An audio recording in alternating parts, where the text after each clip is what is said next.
اب ہمارے بہت سے ذمہ دار کالم نگار بعض غیر ملکی اخبارات میں شائع ہونے والی رپورٹوں کی بنیاد پر یہ لکھ رہے ہیں کہ پاکستان کا میزائل پروگرام جو ہے اس کو رول بیک کر دیا گیا ہے. ان میزائلوں پر کچھ امریکی کوڈ لگا دیے گئے ہیں اور وہ کوڈ صرف امریکیوں کو پتا ہوں گے, ہمیں نہیں پتا ہوں گے, اور ہم نے میزائل چلانا ہوگا تو امریکہ سے کوڈ پوچھیں گے تو پھر میزائل چلے گا.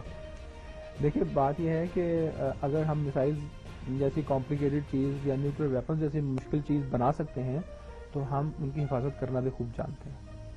یہ کوڈز ہمیں کہیں سے لینے کی ضرورت نہیں ہے. کوڈز جو ہیں دیکھیں ہمارے پاس ایک national command and control authority ہے.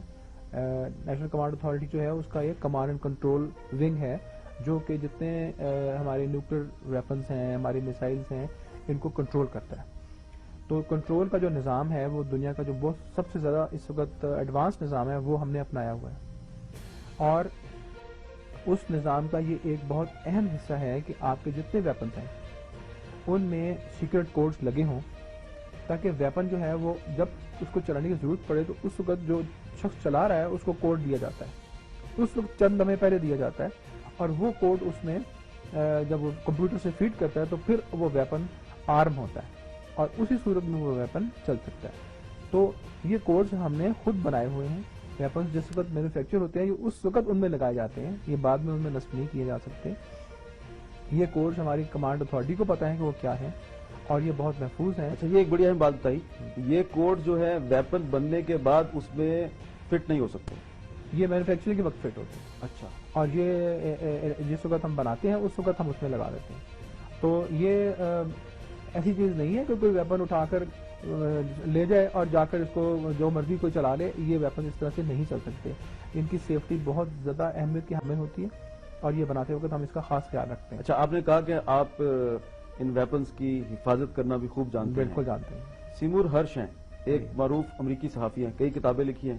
نیو یارکر میگزین میں ان کے ریسرچ آرٹیکل شائع ہوتے ہیں. پچھلے دنوں وہ پاکستان آئے ہوئے تھے.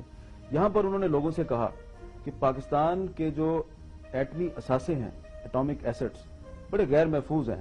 اگر پاکستان میں انتہا پسند کسی وقت بغاوت کر دیں یا وہ حکومت کے خلاف اعلان جنگ کر دیں تو وہ یہ ایٹمی میزائل یا ایٹمی ہتھیار چھین کر کہیں اور لے جا سکتے ہیں. کیا ایسا ہو سکتا ہے؟ نہیں, ایسی بات نہیں ہے. تو بالکل ہی ایک پاپولر سٹوری بنانے والی بات ہے. اس طرح سے یہ نہیں ہوتا. یہ بہت سیریس سنجیدہ مسئلہ ہے. میں آپ کو ویپن یہاں پہ سڑک پہ رکھ دیتا ہوں, آپ 10 مہینے پہلے رکھیں اس کو, اور میں یہ گارنٹی کرتا ہوں کہ اسے نہ کوئی چلا سکتا ہے اور نہ اس کو استعمال کر سکتا ہے اور نہ اس سے کوئی ڈسٹرکشن کر سکتا ہے. یہ ویپن اس طرح کے نہیں ہوتے. یہ کس طرح, یہ کیسے ممکن ہے ڈاکٹر صاحب؟ یہ ویپن آپ سڑک پہ رکھ دیں گے تو میں اس میں ایک خود کو حملہ آور بٹھا کے اور اسے ایک ٹرک دوں گا بڑا سا, وہ جا کے اس کو ٹکر مار دے گا. نہیں تو وہ ویپن کو توڑ دے گا لیکن ویپن ٹوٹ جائے گا, ویپن چلے گا تو نہیں. تو چلے گا نہیں. اٹامک بام جو ہے اگر ایک ہوائی جہاز میں یا ایک میسائل میں لگا ہو اور آپ اس کو فائر کر دیں اور وہ جہاز فرض کریں کہ خدا نخواستہ آپ کے اپنے ملک میں کریش ہو جائے تو وہ ویپن تو نہیں چلے گا. اچھا, وہ ویپن ٹوٹ جائے گا لیکن وہ گر کے زمین پر چلے گا نہیں. اس کو چلانے کا ایک طریقہ کار ہے, ایک نظام ہے. اس کی جب تک وہ فالو نہیں ہوتا اس کو پہلے اس کو آپ کوڈ دیتے ہیں, پھر اس کو چلانے کا ایک خاص نظام ہے. اگر ویپن کو آپ زمین پہ گرا دیتے ہیں تو وہ پھٹ جائے گا لیکن وہ نیوکلیر ایکسپلوژن نہیں ہوگی. اچھا, ہاں, اس میں جو ایکسپلوسو ہے وہ پھٹ جائے گا لیکن اس کے اندر جو نیوکلیر ایک ریئیکشن ہونا ہے وہ نہیں ہوگا.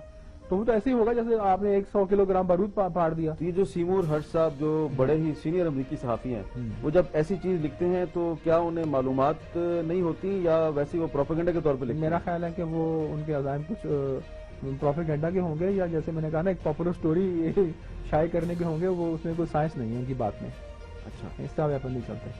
اچھا, اب ہم میزائلوں کی بات کریں تو یہ بتائیں کہ جو پچھلے دنوں آپ نے غزنوی میزائل جو ہے اس کو تھوڑا سا بتایا ہے, یہ شاہین کیا ہے؟ شاہین 2 کو بھی فائر کر دیا آپ نے.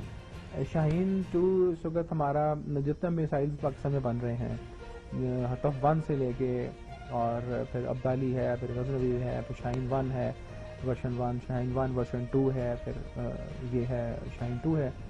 یہ تمام جو میسائلز ہیں ان سب میسائلز میں سے پوری فیملی میں اس وقت فرنٹ لائن میسائل ہیں. یہ شاہین 2 ایک سالڈ فیول میسائل ہے. یہ بہت بڑی میسائل ہے, اس کا وزن تقریباً 25 ٹن ہے اور یہ 2 سٹیجز پہ مشتمل ہے. اس کی ایک راکٹ موٹر ہے جو شروع میں چلتی ہے جب لفٹ آف ہوتا ہے, وہ اس کو ایک ہائٹ تک پہنچاتی ہے, تقریباً 25 کلومیٹر ہائٹ تک پہنچاتی ہے.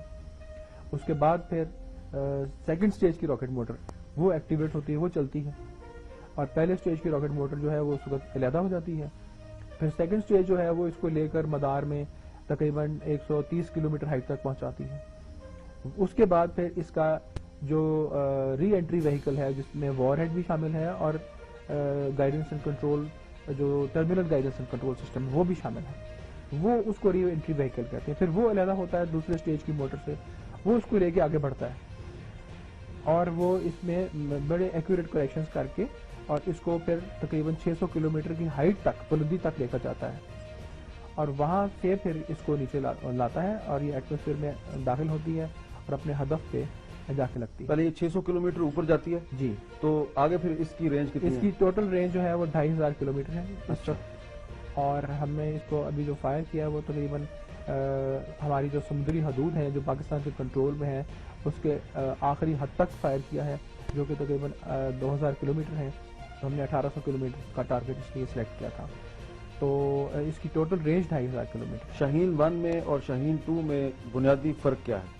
شاہین 1 کی رینج 700 کلومیٹر ہے اور اس کا جو ڈائی میٹر ہے وہ 1 میٹر ہے. شاہین 2 کی رینج اور شاہین 1 کی جو لمبائی ہے وہ بھی تقریباً 11 میٹر ہے. شاہین 2 جو ہے اس کی رینج 2500 کلومیٹر ہے, اس کا ڈائی میٹر 1.4 میٹر ہے اور اس کی جو لمبائی ہے وہ 17.5 میٹر ہے اور یہ 25 ٹن کی میسائل ہے. ابھی آپ تھوڑی دیر پہلے بتا رہے تھے کہ شاہین 1 کا آپ نے پہلا تجربہ 1999 میں کیا, جی, پھر 2002 میں کیا, جی, پھر 2003 میں کیا اکتوبر میں. ہاں تو یہ شاہین 1 کا آپ نے بار بار تجربہ کیوں کیا؟ ہاں, یہ دیکھیں جب میسائلز کی پروڈکشن ہوتی ہے, کیونکہ یہ ماشاءاللہ میسائلز ماس پروڈکشن میں ہیں اور ظاہر ہے کہ ماس پروڈکشن میں اس لیے ہے کہ آرمی کو ہم دے بھی رہے ہیں, آپ وہ بھی دیکھ چکے ہیں.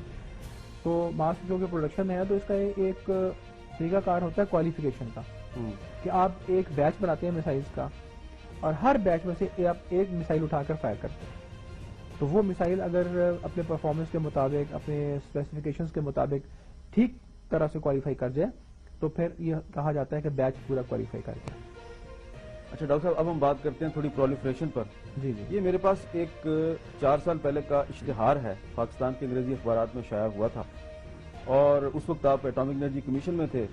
اشتہار منسٹری آف کامرس کی طرف سے ہے لیکن ایٹامک انرجی کمیشن کا بھی اس میں ذکر ہے, اور یہ اشتہار جو ہے یہ کہہ رہا ہے کہ ایک لسٹ ہے جس میں انریچڈ یورینیم بھی شامل ہے, اور یہ اشتہار کہہ رہا ہے کہ یہ پاکستان انریچڈ یورینیم سمیت بہت سا ایٹمی مواد فروخت کرنے کے لیے تیار ہے.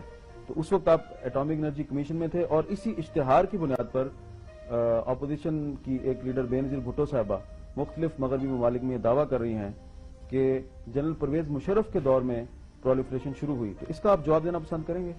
میں ضرور اس کی وضاحت کرنا چاہتا ہوں. جی, دیکھیں یہ جو اشتہار ہے یہ ایک اپلیکیشن فارم کا اشتہار ہے جو منسٹری آف کامرس نے اخبار میں دیا.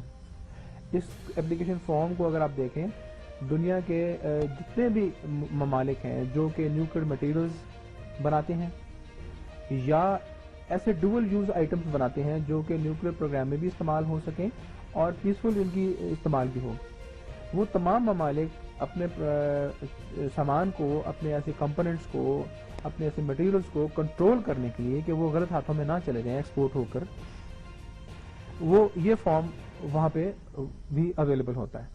تو اگر کسی شخص نے اپنے ملک سے باہر کوئی بھی ایسا کمپوننٹ یا مٹیریل بیچنا ہو, اس کا کوئی خریدار کسی اور ملک سے ان سے دریافت کرے خریدنے کے لیے, تو وہ پہلے یہ اپلیکیشن فارم بھرتے ہیں اور اپنے منسٹری آف کامرس سے ہی اس کی اجازت لیتے ہیں ایکسپورٹ کی. اور منسٹری آف کامرس اس وقت پوچھتی ہے کہ جو لینے والا ہے وہ اسے کہاں استعمال کرنا چاہتا ہے, اس کی اینڈ یوز سرٹیفکیٹ مانگتا ہے. تو اینڈ یوز سرٹیفکیٹ سے وہ فیصلہ کرتے ہیں کہ یہ اس ملک کو ایکسپورٹ آئٹم ہونا چاہیے یا نہیں. تو اس کے بعد اگر وہ ایکسپورٹ لائسنس ان کی منسٹری آف کامرس گرانٹ کر دے تو پھر وہ آئٹم ایکسپورٹ ہو سکتا ہے, سیل ہو سکتا ہے. پاکستان نے بھی اپنے ایکسپورٹس کو, اپنے ایکسپورٹ کنٹرول کلچر کو دنیا کے ایڈوانس ممالک جو کہ نیوکلیئر کنٹریز ہیں ان کی لیول پر لانے کے لیے ہی یہ فارم جو انٹرنیشنل فارم ہے اڈاپٹ کیا اور اپنے منسٹری آف کامرس کو کہا کہ آپ اس کی تشہیر کریں تاکہ اگر کوئی بھی ڈوئل یوز آئٹم اور نیوکلیر مٹیریلز کوئی اس ملک سے باہر بیچنا چاہے، اس کو باہر سے کوئی ریکویسٹ آئے تو پہلے وہ یہ فارم فل کر کے اپنی حکومت سے اجازت لے. یہ ایسی میں